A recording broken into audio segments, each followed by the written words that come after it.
Good evening, everyone. I would like to welcome you all for this Vesper service. सबको शुभ संध्या. मैं सबको स्वागत करना चाहती हूँ इस वेस्पर सर्विस के लिए. और इसे शुरुआत करने से पहले मैं एक वर्स पढ़ना चाहूंगी. Psalms 31 verse 1. In you, O Lord, do I put my trust. Let me never be ashamed. Deliver me in your righteousness. With this verse, I would like to welcome you all. And to begin our Vesper service, I'll hand over this time to Kevin George Tudu and his group for the song service. Good evening, everyone. Good morning, good evening, good afternoon to all. Welcome you all in this evening whispers. Easy to start. We'll sing some songs. Our first song will be "When I Look into Your Holiness." When I look into Your holiness, and I gaze into Your touching hand. Whenever things around become shadows in the light of you.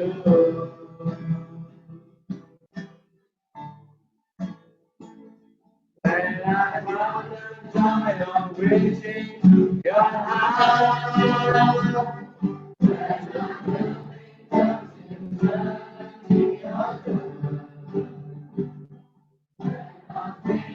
that surround become shadows in the light of you.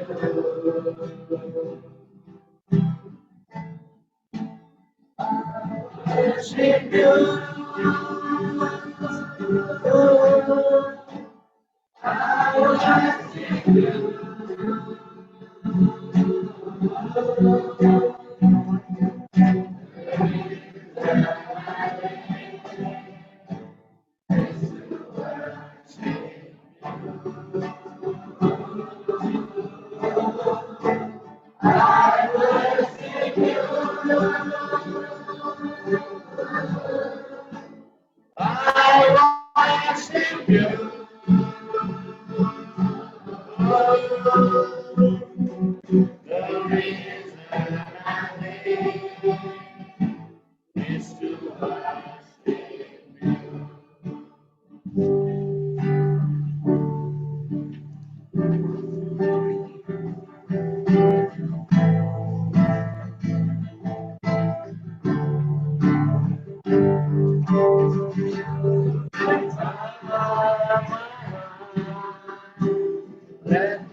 Thank you. धन्यवाद देना चाहते हैं और उसके group को जो बेहतरीन song service किए और Let's bow our heads for prayer. Our Father in heaven, how grateful we are for your love towards us, for the privilege that you have given us to worship together. Thank you, Father, for keeping us alive. Thank you for every breath that we breathe.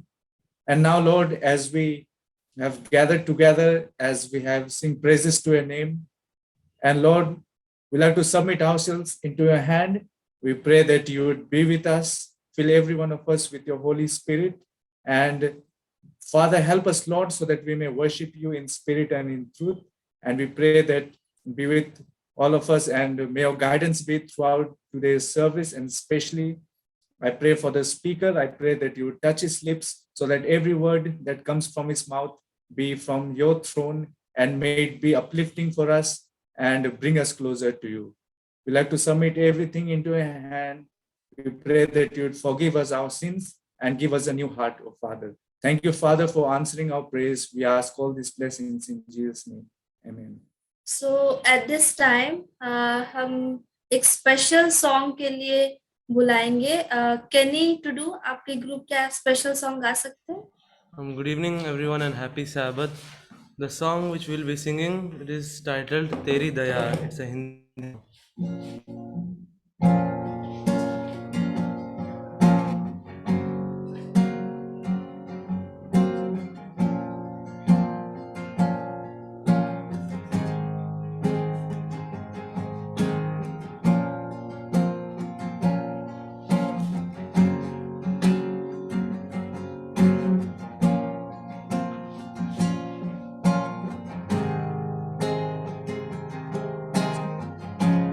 नाराजगी में करे तू देरी, प्यार से ढाके मेरी गलतियां, रखे मुझको अपने पंखों तले, हर आंधी में हर तूफान में, जैसा भी मैं था मुझे अपना लिया, तू ही है मेरा सहायक पिता, तेरी दया कभी कम ना होगी, तेरी दया कभी कम ना होगी, तेरी दया कभी कम ना होगी, तेरी दया दया कम ना होगी.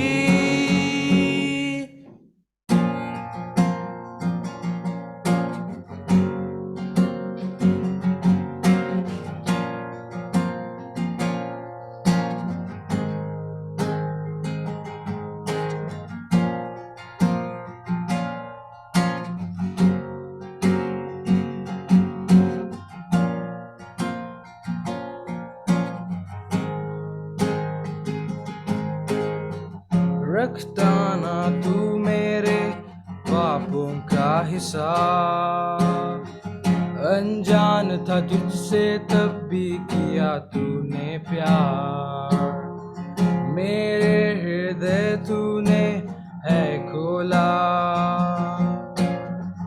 गुनाहों में मुझे कभी ना तौला, जैसा भी मैं था मुझे अपना लिया,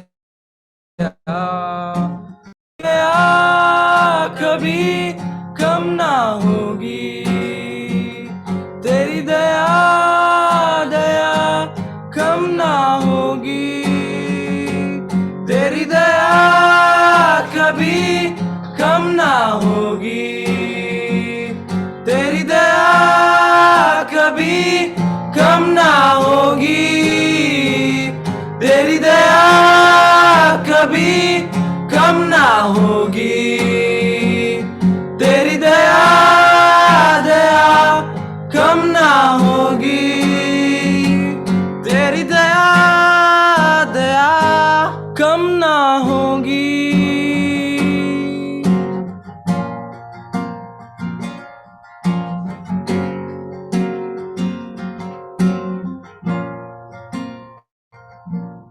धन्यवाद देना चाहते हैं केनी और उसके फ्रेंड्स को जो बहुत सुंदर गाना गाए. Once और again, ये I would like to welcome you all for this GPD Hemrom mega quiz. And the book that we are going to concentrate upon is Deuteronomy. And I am sure that everybody has prepared for the quiz thoroughly. I just want to let you know that on 24th of December, we are going to take part in the mega quiz comprising of all the 5 books that we have already taken part in the form of a quiz. And I am very sure that everybody is prepared. Let us be able to come and participate in the quiz in a large number, because that is the finale of our series of mega quizzes and all the quiz that we did since past 1.5 years. And therefore, I request each and every to be present on 24th of December, 6 p.m. for the GPD Hemrom Vespers, and also especially for the quiz. Moving on to the quiz for today. I hope everybody is able to see the screen.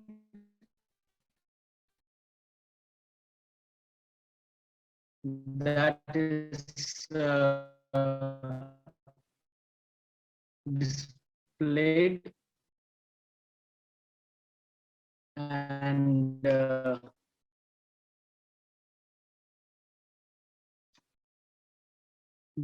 pin is as follows. Babu, we are not able to see the Kahoot screen. Yeah, it's now coming up. Let us just give it a moment Yes, sure. for the pin to reload.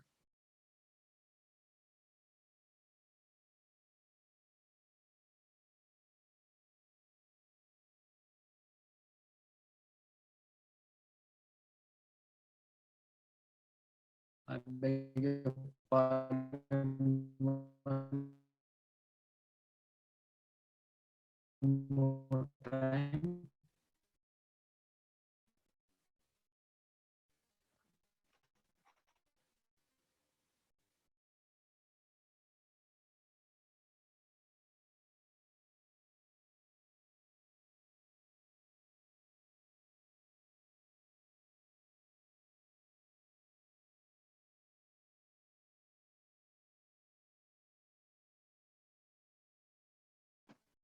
I would like to share my screen one more time. Just hold on.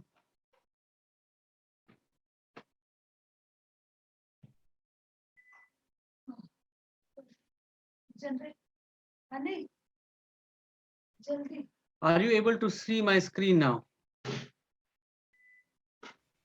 Yes, Bhaiya. Yes. Thank you so much.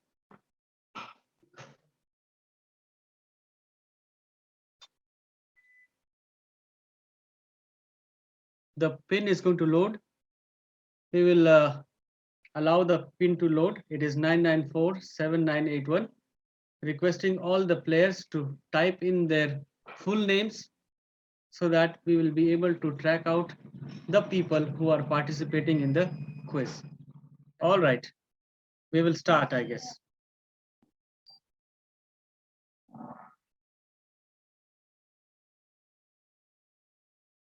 It is the book of Deuteronomy, and we're going to start the first question. The question is like this. Deuteronomy in Greek means the law, the second law, the summary of the law, or the new law. 10 seconds in hand.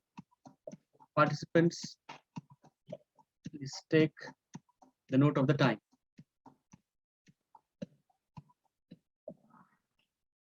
And the correct answer, only one person has scored. It is the second law.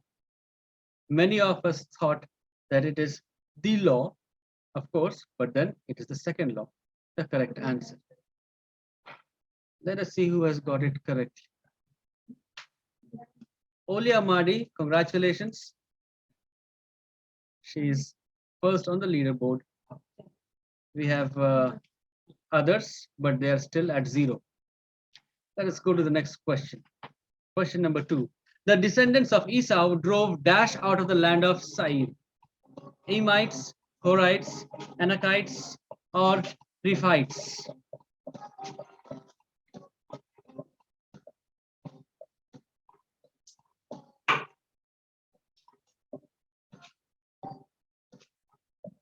And the correct answer is Horites, and 8 of us have managed to correctly answer this particular question. Congratulations. And Karan immediately takes the first place, followed by Pammy, Gladwin, Sammy, and Shania. Let us move on to the next question. The next question is, all the following were the cities of refuge set aside by Moses, except Heshbon, Bezer, Ramoth, or Golan. Very good. 21 answers are there. At the present, 22 answers. And the correct answer is Heshbon. 5 of us have answered it correctly. Gladwin to do, Jamie to do, Karan to do, top 3 positions, Pammy in the 4th position, and Mervin to do, making his appearance in the 5th position. Nobody said that this week the question is going to be easy. The questions are a little tough, and I do believe that you are going to do it correctly if you know the correct answer. Next question. Question number 4. Regarding the 10 commandments, you should do all the following except impress them on your children, write them on your hands, bind them on your foreheads, write them on your door frames of your house and on your gates. With 5 seconds in hand, 21 answers. All right. Write them on your hands is the correct option. All right. Let us see. All the 3 other options we must do, but except that we must not do is write them on your hands. Please read the questions carefully and then attempt the answer. Otherwise, it's going to be wrong. All right. Revelation very quickly takes the 2nd spot. Jamie, Karan, and Pammy in the 3rd, 4th, and 5th position. Next question. The purpose of the wilderness experience was to teach them humility, obedience, discipline, or fear of God.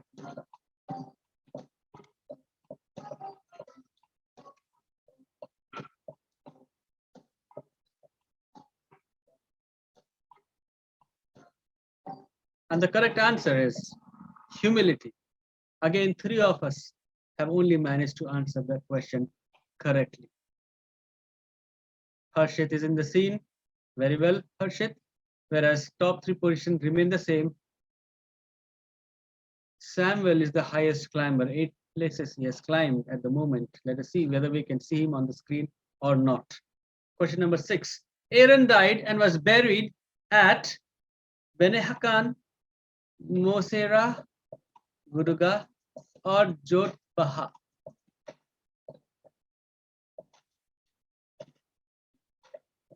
Twenty answers already with 5. All right. Many of us finally are able to answer the questions correctly. We will see the scoreboard. Karan again coming up. Jamie and Rahul is in the scene now. Revelation and Gladwin, 2nd and 1st position.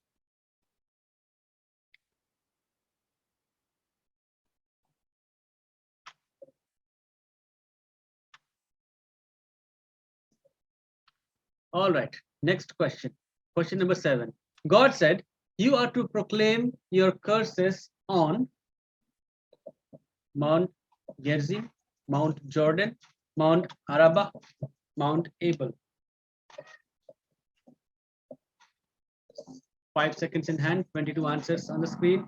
And the correct option is Mount Arabah, with only 5 people with the correct answers. Rahul climbing up, Karan and Bubbly in the 4th and 5th position, whereas Gladwin and Revelation holding the position. Preetham climbed 11 places and is the highest climber at the present moment of time. I would just like to remind everybody, please read the questions carefully, use the time wisely, and click the correct option. Thank you so much. Next question. The sacrifice of the Passover was supposed to be offered in the morning, afternoon, evening, that is before sunset, or evening after sunset.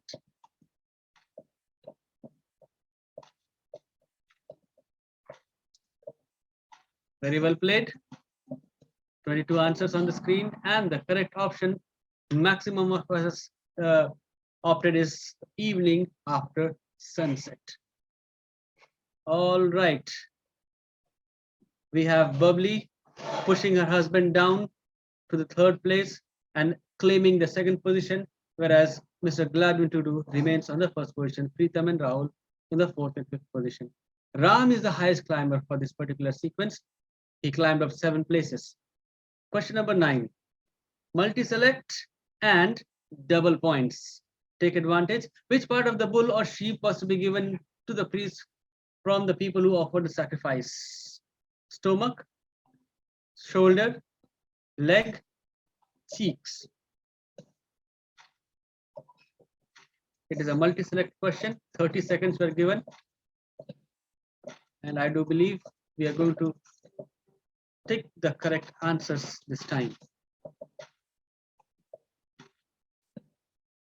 22 answers, I think. That's the maximum. 23 answers. All right. Stomach and shoulder are the correct 2 options, and maximum of us have answered it correctly, and the scoreboard is going to be interesting. Pammy is in the 1st position. Karan in the 2nd position. Gladwin goes to 3rd position. Jamie and Kenny 4th and 5th. That was a very beautiful shuffle at the moment of time. On the next question, true or false? The Levitical priests and whole tribe of Levi to have allotment or inheritance with the fellow Israelites. True or false? 15 seconds in hand. 10 seconds. 20 answers. 21 answers with 5 seconds, 23 answers. And very good, everybody. That is a very good response. 15 of us have opted it correctly, and the answer is false. All right, Karan is at the top. Very less difference between Karan and Mr. Gladwin Tudu. Kenny, Pammy, and Jamie. Olia is the highest climber for this particular sequence. Let us go to the next question. Question number 11, double points. Arrange the following in the right order as it appears in the text. Deuteronomy chapter 19, verse 21. Life for life, eye for eye, tooth for tooth, hand for hand, food for food, or eye for eye, hand for hand, tooth for tooth, food for food, life for life, or food for food, hand for hand, tooth for tooth, eye for eye, life for life, or life for life, tooth for tooth, eye for eye, hand for hand, or food for food. 10 seconds remaining. Tricky question.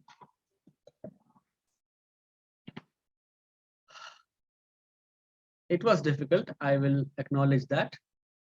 4 of us still managed to answer it correctly. Congratulations, 4 of you. Scoreboard, please. Gladwin Tudu, Jamie, Karan, Preetham, and Kenny. Well played, Mr. Gladwin Tudu. That was very prompt. Mervyn Tudu is climbing. He climbed up 11 places. Let us see whether we can see him on the top 5 spot this day. Next question, number 12. When a man was not pleased with a captive woman when in war, he can do the following: set her free, sell her, treat her as a slave, dishonor her. Easy one. Most of us should be able to answer this correctly with 5 seconds in hand. Very good, all have answered. And 11 of us have answered it correctly. 13 of us have answered it wrongly. Let us go to the scoreboard. All right. Jamie falls down 1 place. Karan goes to the 2nd place. Kenny and Pammy in the top 5 position. Harsit is the highest climber. 4 places he has climbed. Next question, true or false? Israel was instructed by God not to remove their neighbor's landmark. True or false? Very good. Quick answers are there. Easy one, I do believe. 18 answers already. 19, 13 seconds in hand. 20 answers. 10 seconds in hand. 23 answers. All have answered. 8 seconds are still remaining. We are going to see true is the right answer, and 15 of us have got it correctly. Congratulations, everyone. Pammy and Pritham come in the scene, whereas Gladwin, Karan, and Jamie claiming their spots very firmly. Sunny is the highest climber for this sequence. 5 places he has climbed. Let's go to the next question. Question number 14. When the Israelites laid siege to a city, which trees got instructed not to cut down? Leafy trees, fruit trees, flower trees, or thorny trees? Very easy one. I think everybody should answer this question correctly. 5 seconds in hand. All have answered. 14 of us have answered correctly, but 10 of us think it is flower trees or thorny trees. Anyways, let us see the scoreboard. Mervyn Tudu has made his entrance in the top 5.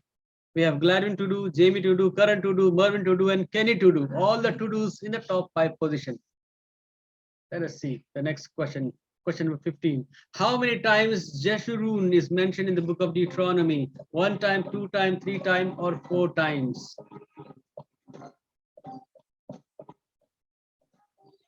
Ten seconds remaining. 3 times. 7 of us have answered correctly. It is not very easy, but then 7 people have answered it correctly. Congratulations to all of them. All right, Kenny overtakes his father. All right, tough round. 3 players lost their answer streaks of 3. All right, question number 16. Multi-select. Double points. If you see your fellow Israelites ox or sheep straying, you should ignore it, take it back to the owner, sell it, or keep it at home with you till they come looking for it. An easy one. Please do it correctly.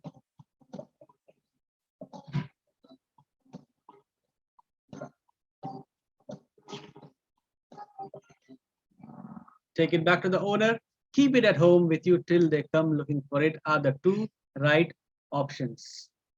3 people thought it is good to ignore it.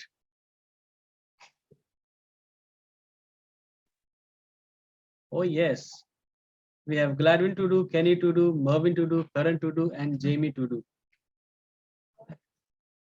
Bubbly is back, but Bubbly, we have very few questions left. True or false? If a slave has taken refuge with you, do not hand him her to the master, let them live among you. True or false? Easy one again.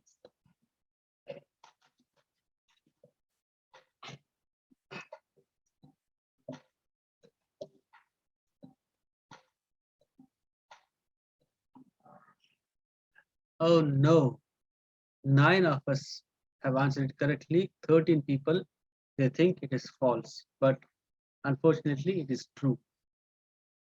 All right, top 5 remains unchanged. Only the score is increasing. Let us go to the next question. Question number 18. Double points. The Israelite were to give the first of the wool or fleece to which animal? 10 seconds only. Sheep, goat, ram, or heifer?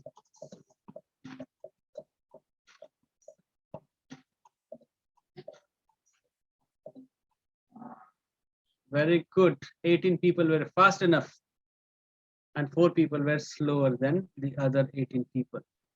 Sheep is the correct answer. Sunny appears on the 5th position. All the to-dos are rooted in the top 4. All right, next question. True or false? The second last. The secret thing belongs to Lord our God, but the things revealed belong to us and to our children forever. True or false?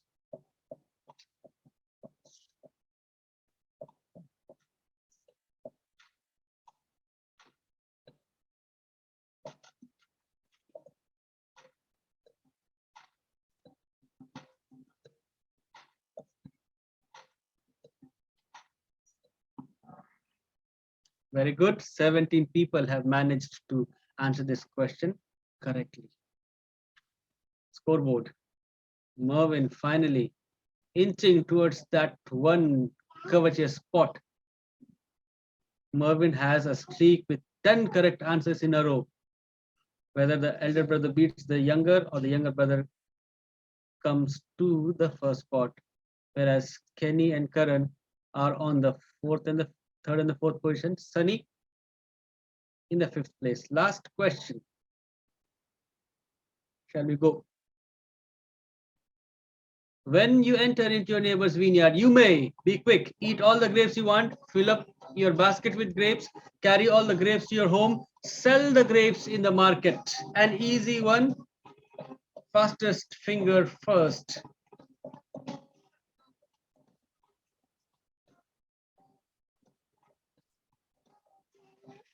Eat all the grapes you want. 10 people have done it correctly.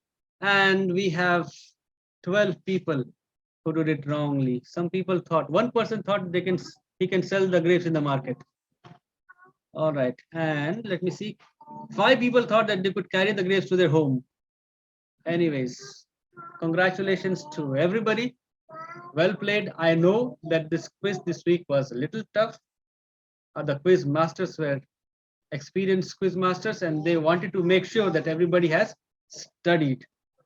Let us see the podium. Third position, 1371 Kenny. Congratulations. Second position, Mervin.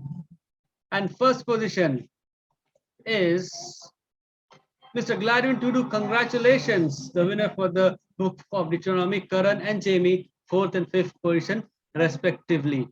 Thank you very much, everybody, for taking part in this quiz and all the participants. I congratulate everybody. And winning is not very important, but participation is more important, because as we participate, we are not only knowing the answers, but also we are knowing the word of God. Thank you so much. God bless you all. And I shall give the time to Stella once more. Thank you, Mr. George Hamram, for the wonderful quiz. We have all really enjoyed and you have done it well. इस समय हमारा वचन का समय है और मैं mister Samuel हेम्ब्रॉम को ये समय देना चाहती हूँ.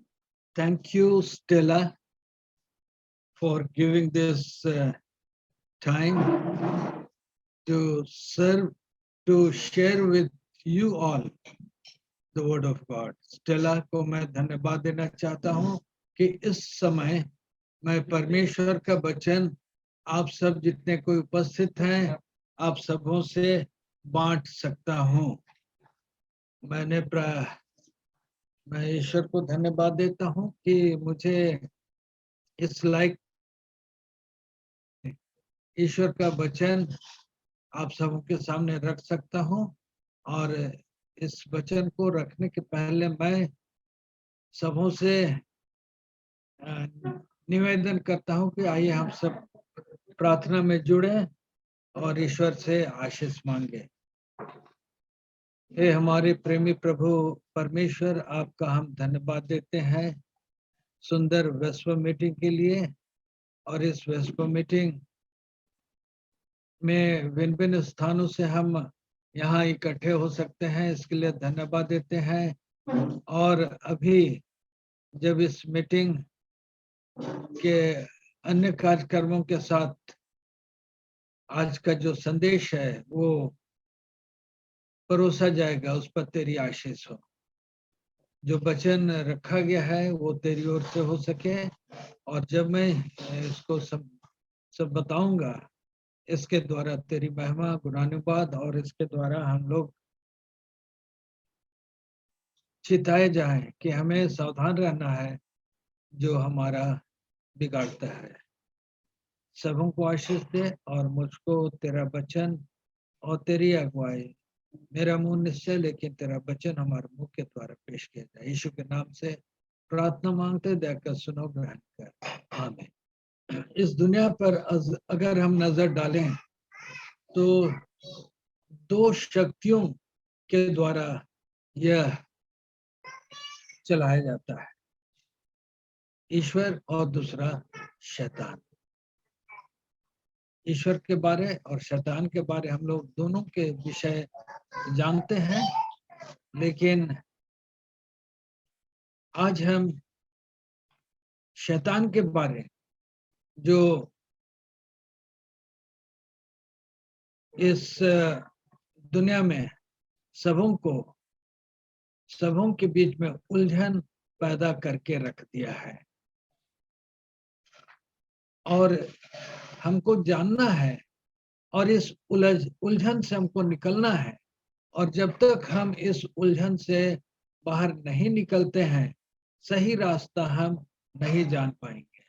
शैतान शैतान है और परमेश्वर मुक्तिदाता, जीवन दाता, हमारा प्रभु परमेश्वर सृष्टि करता है, और शैतान हमारा जीवन दाता नहीं, ना मुक्तिदाता, बल्कि हम सब का नुकसान और बर्बाद करने वाला है।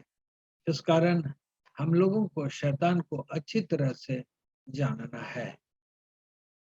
मैं उत्पत्ति की पुस्तक खोलना चाहता हूं।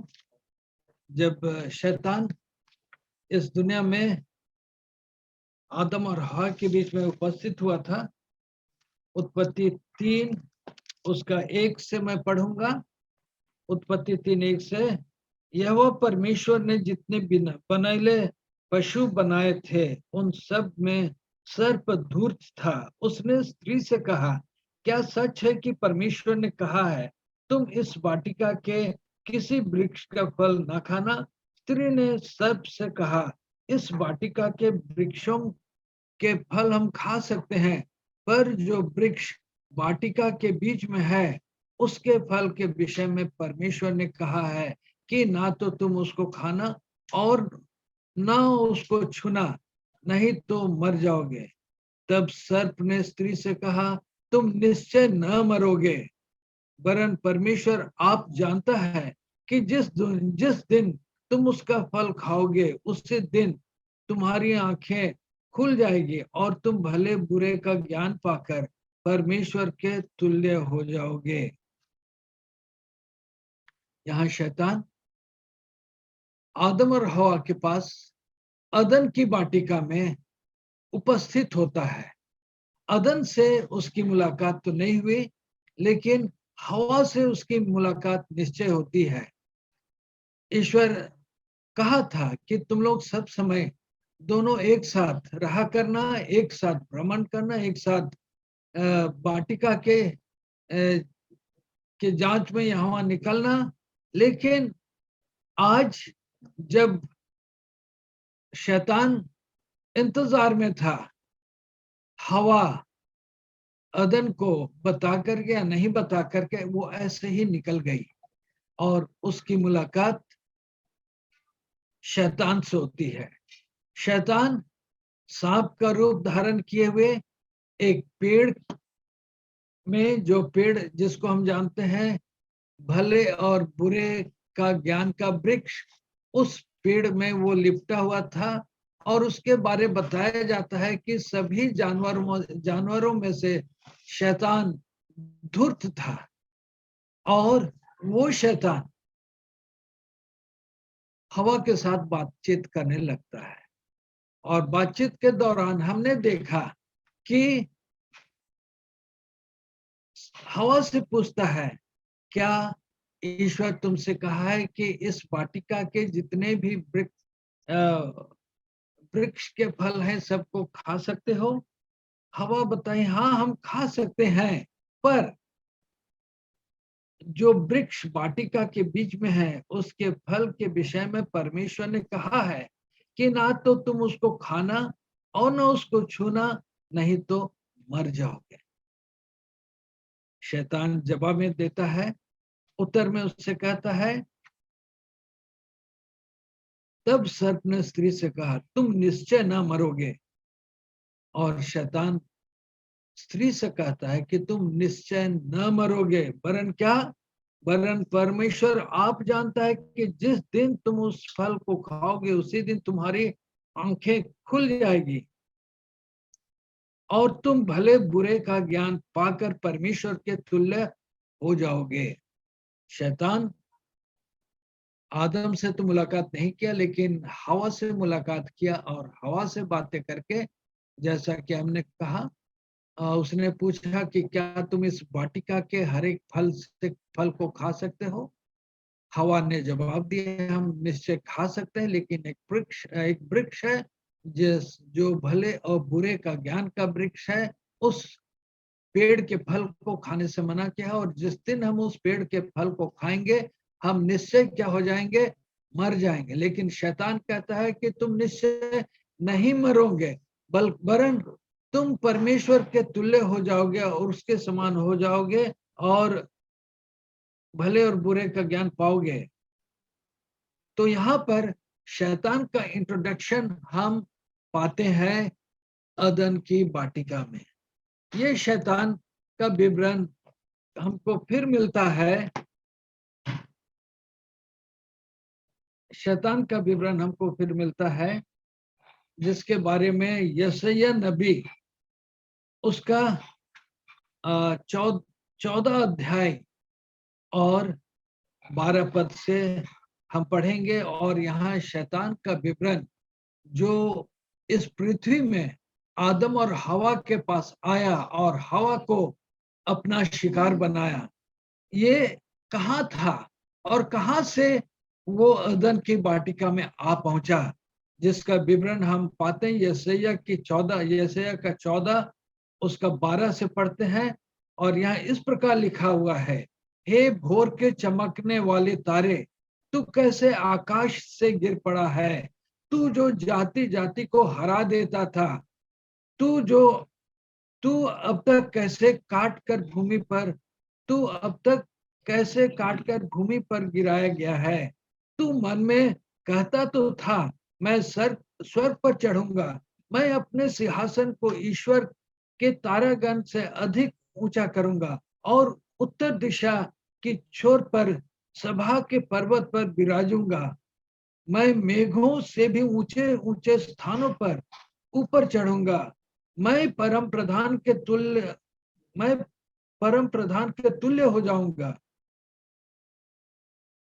परंतु तू अधोलोक में इस गड्ढे की तह तक उतारा जाएगा।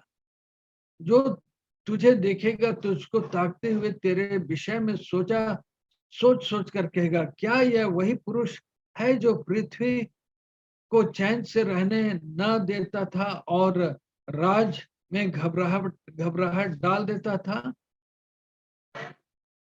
यहाँ हम शैतान का वर्णन पाते हैं। यहाँ इसको भोर के चमकने वाले तारे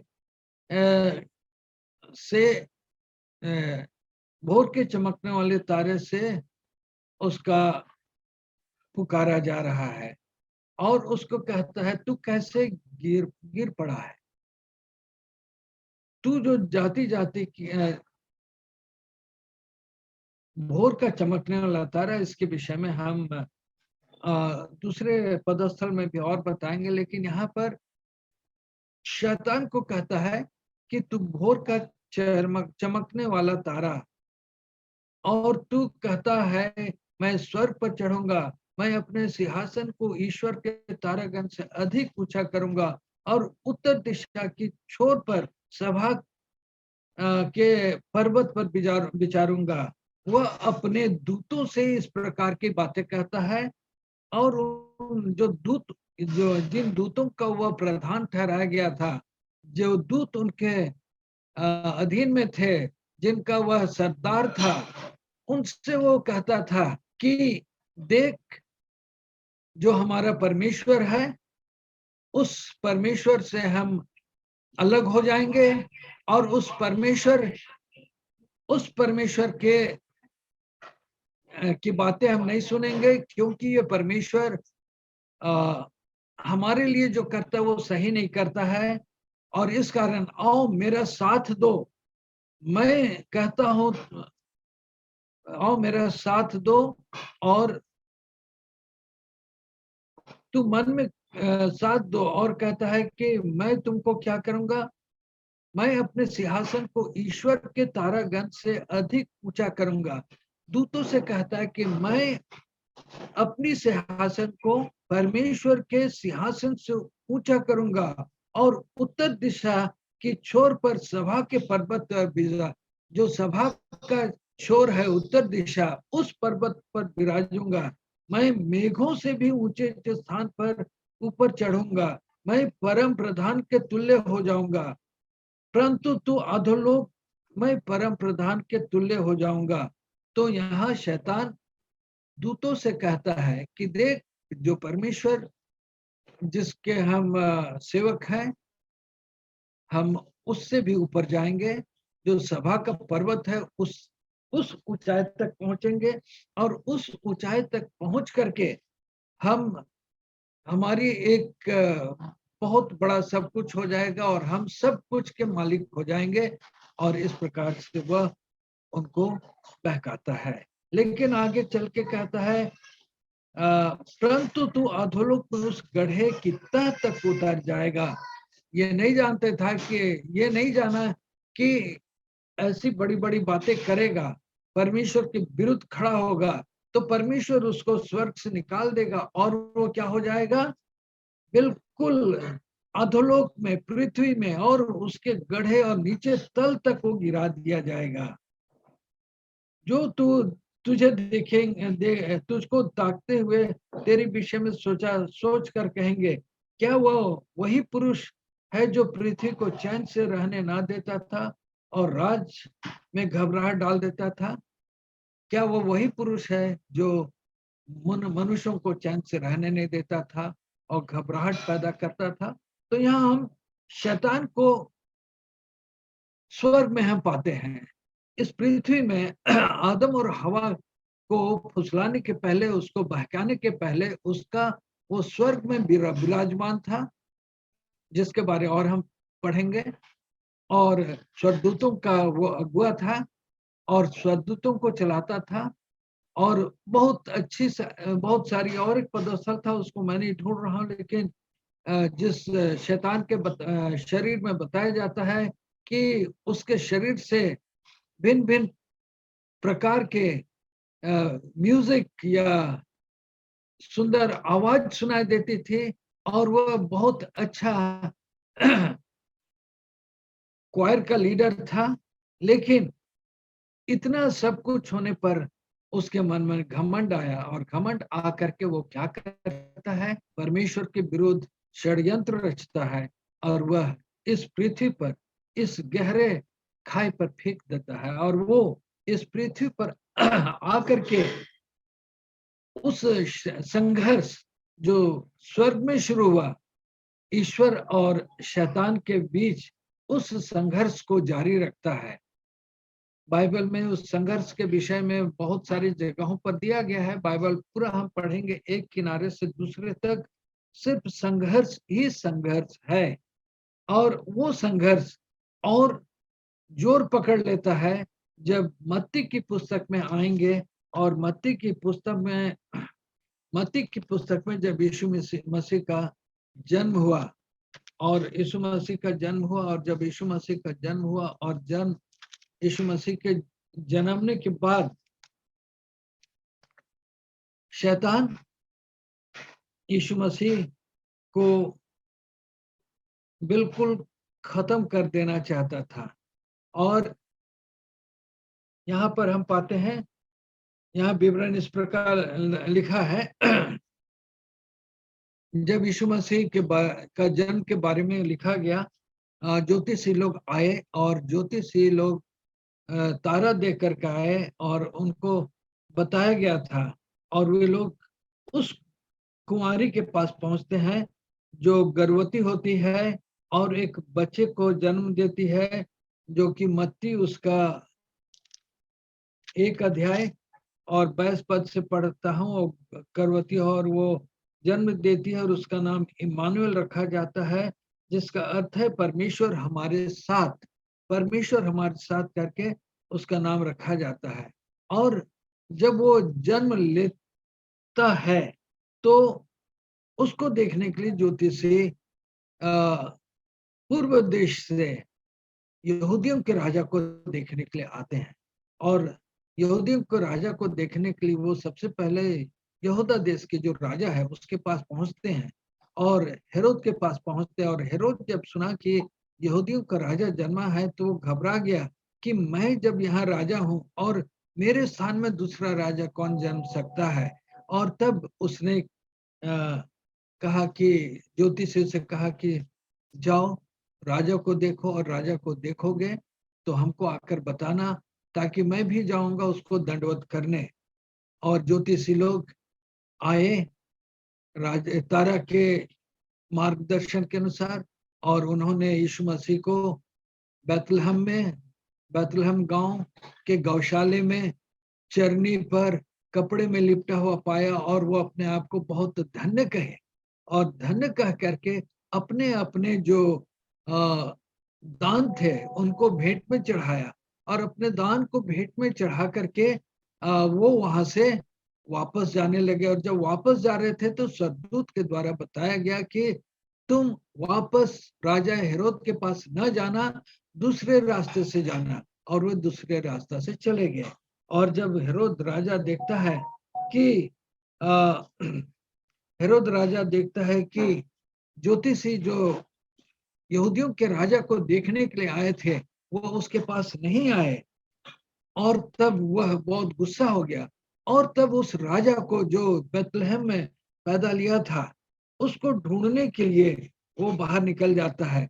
2 अध्याय का 16 पद से पढ़ते हैं। जब हेरोद ने यह देखा कि ज्योतिषियों ने उसके साथ धोखा किया है तब वो क्रोध से भर गया और लोगों को भेजकर ज्योतिषियों द्वारा ठीक ठीक बताए गए समय के अनुसार बैतलहम और उसके आसपास के स्थानों के सब लड़कों को जो 2 वर्ष के या उसके छोटे थे मरवा डाला। तब जो वचन यिर्मयाह भविष्यवक्ता के द्वारा कहा गया था वह पूरा हुआ। रामा में एक करुण नाद सुनाई दिया, रोना और बड़ा बिलाप। राहेल अपने बालकों के लिए रो रही थी और शांत होना न चाहती थी क्योंकि वे अब नहीं थे। तो यहाँ पर वो शैतान जब इस पृथ्वी पर गिराया, स्वर्ग में उसके लिए ठिकाना नहीं रहा, पृथ्वी पर गिराया, आदम हवा को अपने वश में कर लिया और उसके बाद के जितने लोगों को अपने वश में करता रहा। और जब वो अपने वश में करता रहा उसके चलते मनुष्य एक बार पूरी रीति से जल प्रलय के द्वारा नाश किया गया, और फिर सदोम और गमोरा भी नाश किया गया पूरी रीति से। और इस प्रकार से लोगों के पीछे पड़ता रहा और इस पृथ्वी को अपना साम्राज्य बना लिया। और जब वो इस पृथ्वी को साम्राज्य बना लिया और वो जानता था कि यीशु मसीह का पैदा होना है और यीशु मसीह इस पृथ्वी पर आएगा, तो उसको भी वो नहीं छोड़ेगा और उसको भी मार डालेगा।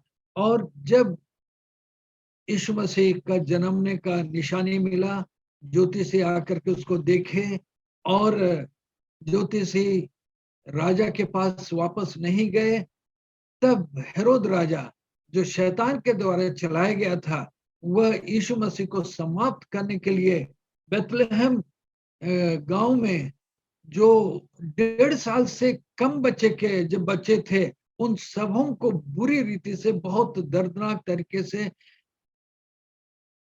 1.5 साल से कम उम्र के बच्चों को मार डालना, ये एक इंसानियत नहीं, एक शैतान का ही एक रूप है, जो कि शैतान किस प्रकार से अपना रूप प्रकट करता है।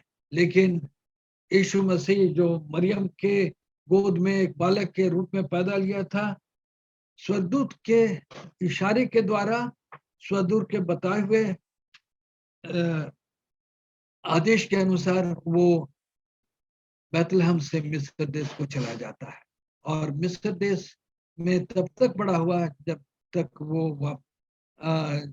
वो काफी बड़ा नहीं हो जाता है, और तो वापस आता है और नासरत में वो रहता है। तो यीशु मसीह को समाप्त करने के लिए और भी उसने कोशिश किया, चेष्टा किया और चेष्टा करके प्रलोभन दिया, प्रलोभन में भी वो हार गया और बहुत सारे तरीके से उसको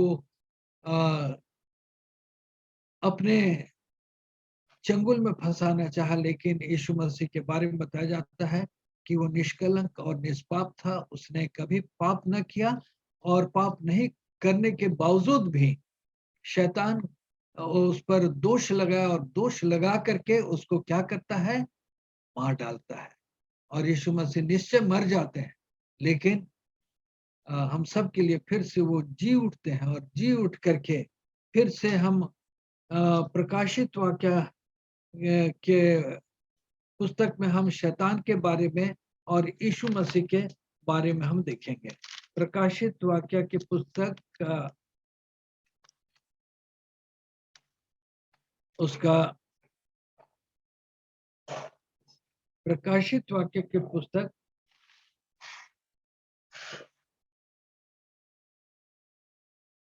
उसका 14 पद,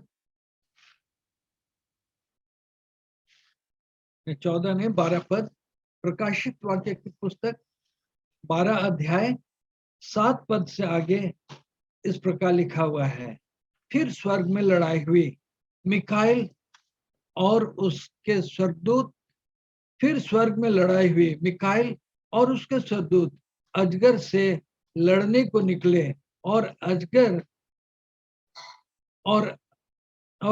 और उसके दूत उससे लड़े, परंतु फिर स्वर्ग में लड़ाई हुई, मिकाइल और उसके स्वर्गदूत अजगर से लड़ने को निकले और अजगर उसके दूत उससे लड़े, परंतु प्रबल न हुए और स्वर्ग में उसके लिए फिर जगह न रही। तब वो बड़ा अजगर अर्थात वही पुराना सांप जो इब्लिस और शैतान कहलाता है और सारे संसार को भरमाने वाला है, पृथ्वी पर गिरा दिया गया और उसके दूत उसके साथ गिरा दिए गए। फिर एक्सक्यूज मी, फिर मैंने स्वर्ग से यह बड़ा शब्द आते हुए सुना, अब हमारे परमेश्वर का उद्धार और सामर्थ और राज और उसकी महिमा का अधिकार प्रकट हुआ, क्योंकि हमारे भाइयों को दोष लगाने वाला जो रात और दिन हमारे परमेश्वर के सामने उन पर दोष लगाया करता था, गिरा दिया गया। मेमने के लहू के कारण और अपने गुनाहों के कारण वे कारण उस पर जयवंत हुए और उन्होंने अपने प्राणों को प्रिय न जानकर यहाँ तक कि मृत्यु भी सह ली। इस कारण उन्हें स्वर्ग और उसमें रहने वाले मगन हो, हे पृथ्वी और समुद्र तुम पर हाय हाय, क्योंकि शैतान बड़े क्रोध से के साथ तुम्हारे पास उतर आया है, क्योंकि जानता है कि उसका थोड़ा ही समय बाकी है। तो यहाँ पर हम देखते हैं शैतान का और एक विवरण, फिर स्वर्ग में लड़ाई हुई और लड़ाई मिकाइल अर्थात यीशु मसीह और उसके दूत से लड़ाई हुई और अजगर हराया गया और अजगर हरा करके इस पृथ्वी पर गिरा दिया गया और पृथ्वी पर गिराने के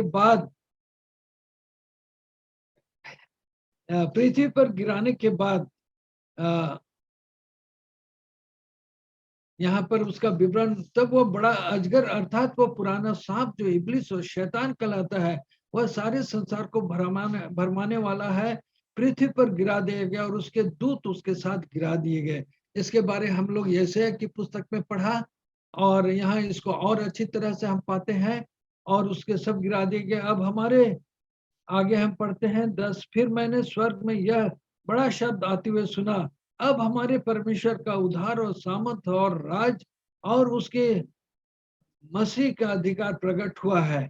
उस मसीह को जो उसने जब पैदा लिया था समाप्त और मार डालने और उसको पाप में गिराना चाहा, लेकिन उसका प्रकट हुआ और स्वर्ग में वो हरा दिया गया था और इस दुनिया में वो उसको हराना चाहा था, लेकिन वो प्रकट हुआ और प्रकट होकर के वो क्रूस पर की मृत्यु के द्वारा उसको क्या करता है, शैतान को सब समय के लिए हरा देता है और जब शैतान पूरी रीति से हरा दिया जाता है तब वो बहुत जोर से क्रोधित होता है और क्रोधित होकर के कहता है, यहाँ 12 पद से पढ़ूंगा, इस कारण हे स्वर्ग और उसमें रहने वाले मगन हो, हे पृथ्वी और समुद्र तुम पर हाय, क्योंकि शैतान बड़े क्रोध के साथ तुम्हारे पास उतर आया है, क्योंकि जानता है कि उसका थोड़ा समय और बाकी है। जब अजगर ने देखा कि पृथ्वी पर गिरा दिया गया हूं, तो उस स्त्री के बेटे जनी थी सताया, जिसके बारे में हमने मत्ती की पुस्तक में पढ़ा।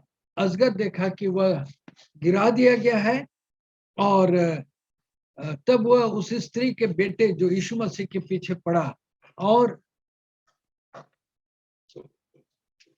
उस स्त्री पर जिसके द्वारा बेटा पैदा हुआ था, और उस स्त्री को मंडली कहा जाता है, मंडली के ऊपर वो क्रोधित होकर 17 पद में कहता, तब अजगर स्त्री पर क्रोधित हुआ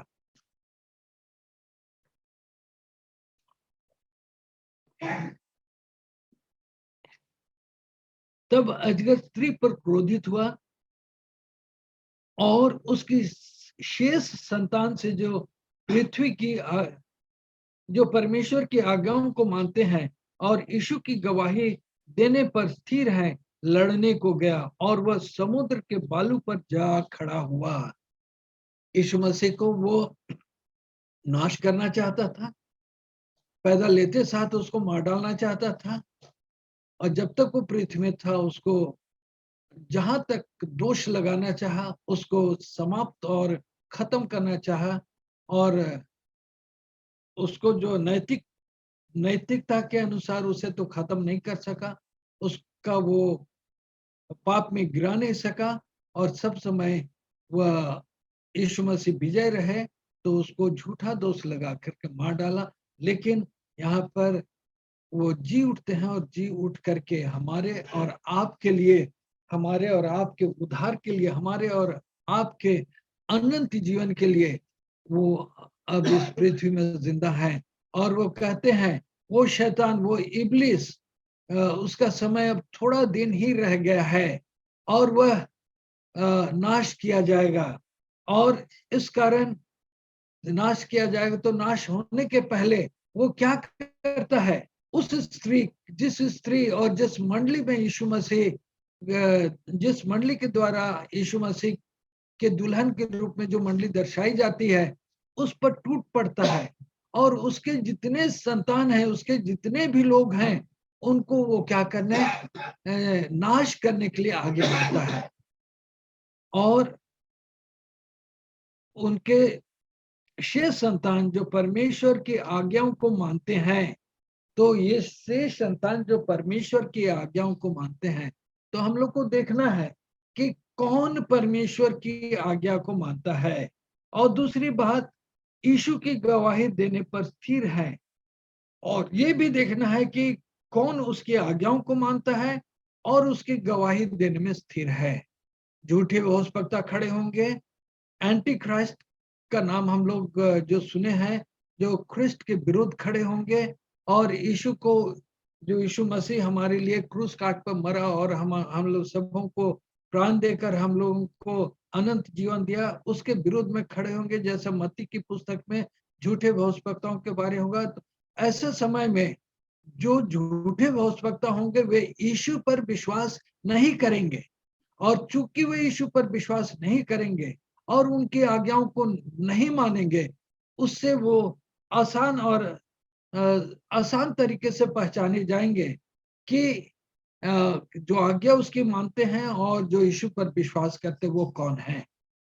आज वो समय हमारे और आपके लिए वो दिन है, और उस समय में जब शैतान पूरी शक्ति के साथ जब जो उस औरत के, उस स्त्री के संतान, शेष संतान के पीछे टूट पड़ना चाहता है, मार डालना चाहता है, जो ईश्वर की, यीशु की आज्ञाओं और उसकी गवाही देते हैं, ऐसे समय में परमेश्वर हमारी क्या करेगा, रक्षा करेगा। वह हमको शैतान के हाथ में पड़ने नहीं देगा। वह हमारा शैतान के द्वारा नाश होने नहीं देगा, क्योंकि शैतान हराया हुआ है। वह अ, वो हराया हुआ है और उसका और समय नहीं है, और इस कारण उसके बारे में और कहा जाता है, जिसको कि हम व्यवस्था ने प्रकाशित वाक्य 20 में पाते हैं कि किस प्रकार उसका विनाश होगा।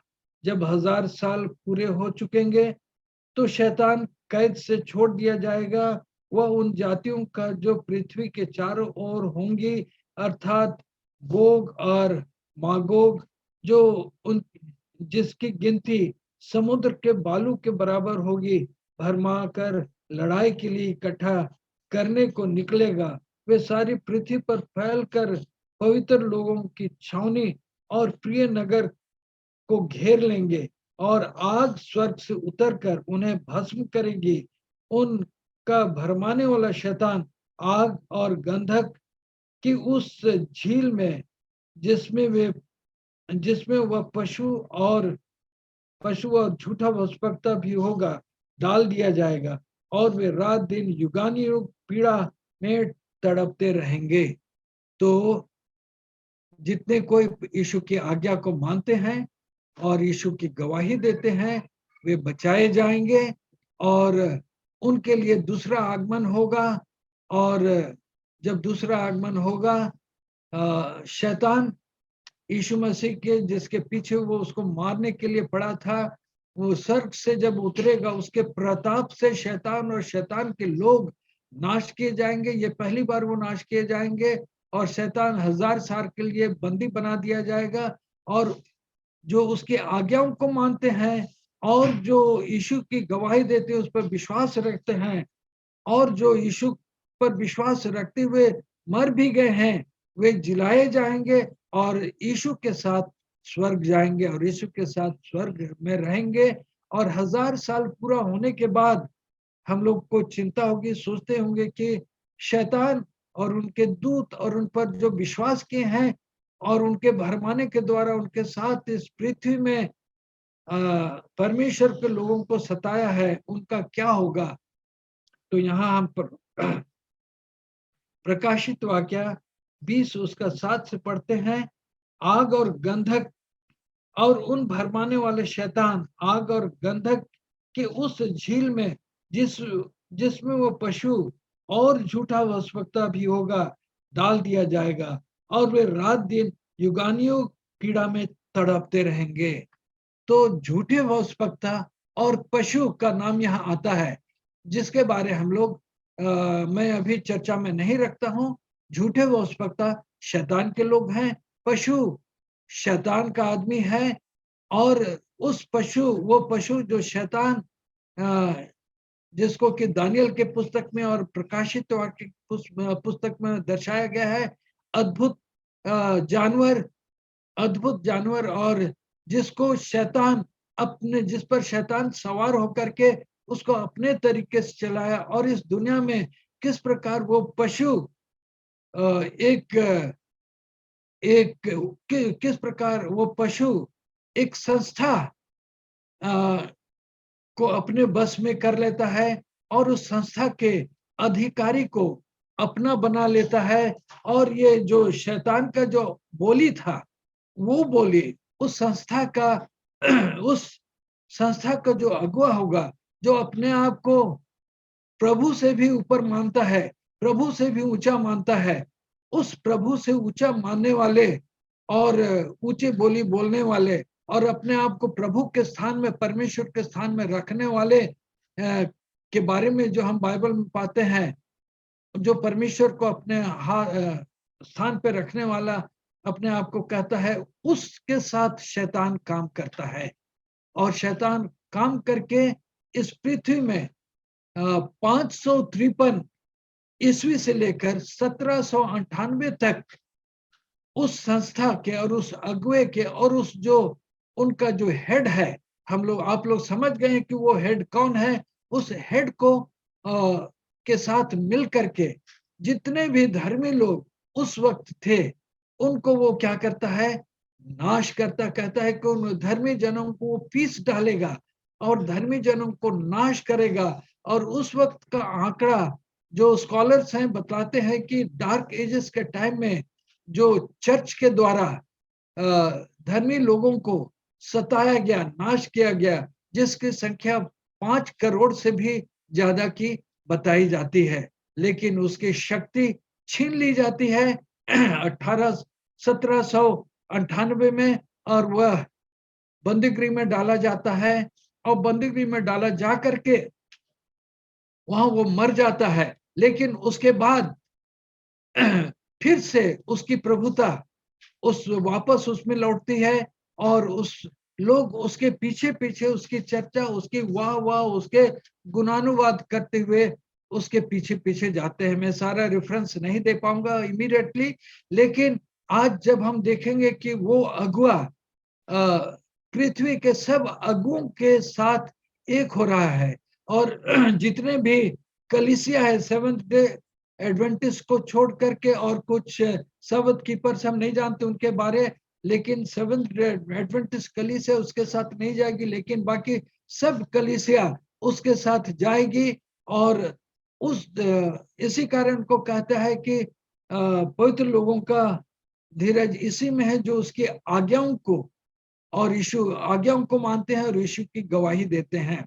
सेवंथ डे एडवेंटिस्ट कलीसिया वो कलीसिया है जो बहुत कठिनाई और मुसीबत के साथ और शैतान के द्वारा वो दबाया गया, और कोशिश किया कि उस कलीसिया को न उठने दिया जाए, लेकिन सिस्टर वाइट, जेम्स वाइट और कुछ लोग जो पवित्र आत्मा और परमेश्वर की शक्ति के द्वारा ताकत और सामर्थ्य दिए गए, उनके द्वारा ये चर्च खड़ा किया गया, और वो चर्च अभी भी जिंदा, और परमेश्वर बहुत से लोग और ईश्वर के लोगों को अगुवाई कर रहा है, और अगुवाई करके उनको स्वर्ग के रास्ते की ओर ले जा रहा है, और वे लोग वही होंगे।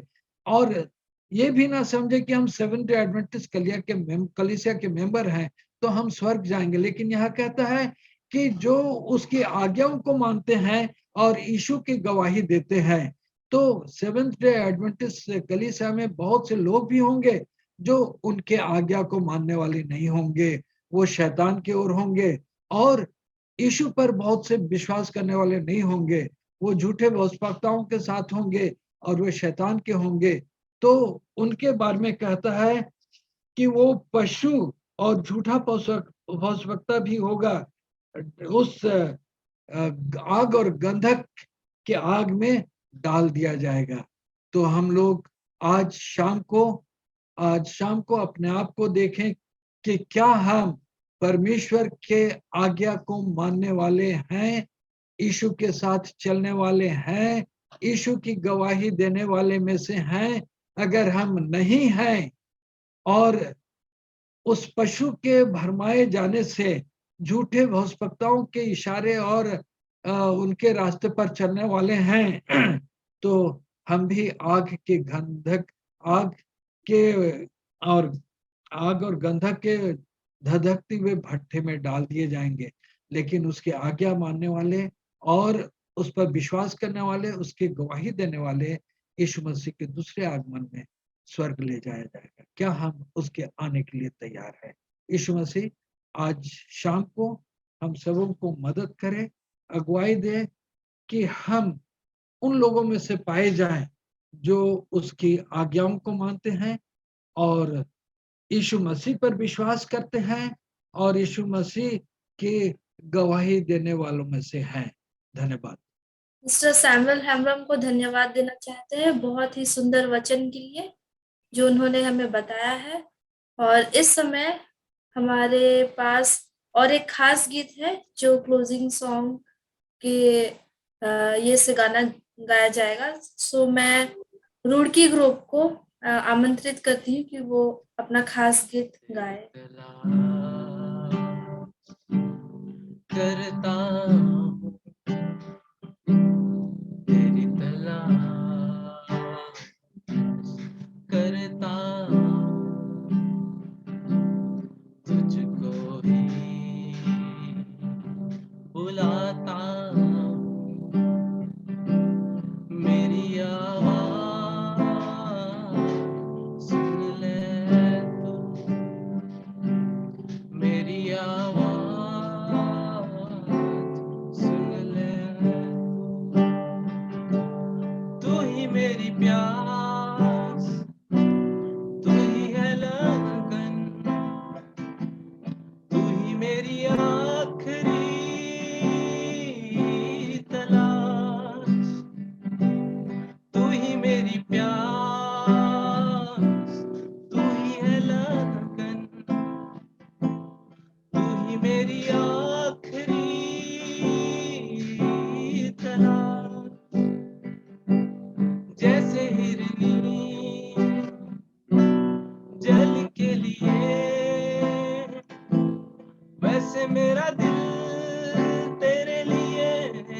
यही मेरे दिल की है दुआ,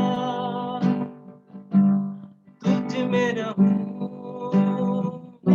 तू मुझ में रहे, यही मेरे दिल की है दुआ, रात और दिन तुझे महिमा दूं,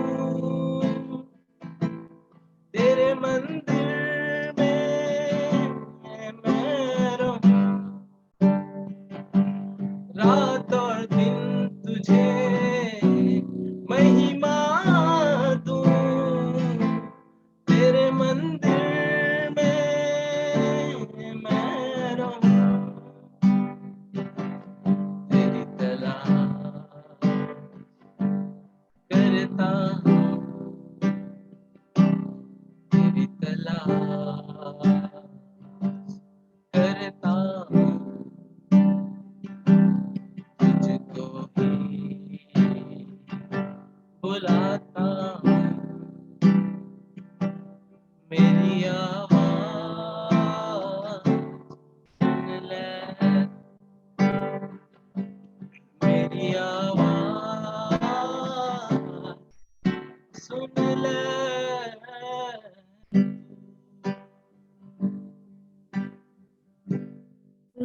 ग्रुप को मैं धन्यवाद देना चाहती हूँ। माफ कीजिएगा, मुझे आपका नाम नहीं पता। बहुत ही मधुर गीत था, बहुत सुंदर। और इस वक्त हम क्लोजिंग प्रेयर की ओर बढ़ेंगे और मिस्टर ग्लैडविन टुडू को मैं आमंत्रित करूंगी प्रार्थना के लिए। Let us pray. Our Father in heaven, thank you for this beautiful Sabbath evening that you have given us, Lord, for taking care of us the past week, for blessing us with all the blessings, some of which we do not deserve. We thank you for this privilege of attending this Vesper service together, Lord, in the comforts of our homes, with families, loved ones, with fellow believers from different places. We thank you that this indeed is a blessing for us, Lord, a privilege that many people do not enjoy. We are thankful for the message that has come to us, a timely reminder of our lives, what it should be, how to walk with you, Lord. We pray that you would continue to bless us in our spiritual journey. Many times we fall from the right path, especially when we don't keep our eyes on you, Lord. We pray that you would continue to lead us in a way that is right and acceptable in your sight. Lord, we pray for the sick ones for whom we have been praying for so many days. You know the petitions of each and every one of our hearts too, Lord. Where there is need of healing, Lord, we pray for a healing touch. Where there is need of comfort, we pray that your comfort, your peace be there. This time, we pray that you would send angels to watch over us this night. May we have a good night's rest, Lord, and refresh us with the dawn of new morning. We surrender our lives into your hands. Take care of us and forgive us of all our sins and shortcomings. These mercies I asked in Jesus' most holy and wonderful name. Amen. While he lays his glory by